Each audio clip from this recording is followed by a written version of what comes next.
Well, I do think the lives of both Mr. Das and Mr. Capizzi are bad. Um, let's both take it away. Let's take it away with Mr. Capizzi first. So he spent a bunch of time like as a scholar learning languages like all around the world, but he only turns out to be fluent in English.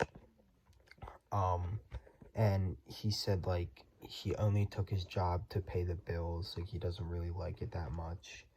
And his oldest son died, which is definitely pretty sad. And he views his job and life as a failure, which is all sad. But in my opinion, I think Mr. Das has the more sad life because one, he it was stated like earlier in the reading that he never really got any decision in his life. Like his parents uh pretty much made him marry Mrs. Das. And he never really got a say in it in the first place. Like it's not him living his own life. It's like people living it for him in that sense. Like he didn't get to pick what he wanted. And not to mention, like, his wife doesn't even love him. Um, like, one of their kids isn't even his kid, and he has no idea.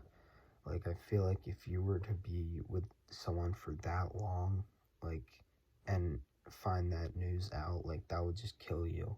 Like, it would hurt so much inside. And, the day he, like, finds that out, like, a lot's gonna happen to him, because I feel like he could he could easily get really depressed from it. um and like Miss Das like has been keeping this from him his whole life. Like and honestly, she throughout the book she kind of flirted with Mr. Capizzi, so she could have done this multiple times to him without him knowing. And he still doesn't even know that she doesn't even love him anymore, which is pretty sad. Like, not knowing that the girl you married, even though it wasn't your choice, like, doesn't marry or doesn't love you. Like, that's sad enough. Um, and it's kind of screwed up, but so yeah, I think I definitely feel more bad for, like, even though Mr. Capizzi has had a pretty bad life so far, like, at least, um, like, he doesn't have to feel, like, the internal sadness that Mr. Das could feel, like, if he ever found out about the affair and stuff like that. So, in the end, I think Mr. Das is living the worst life, and I feel bad for him more.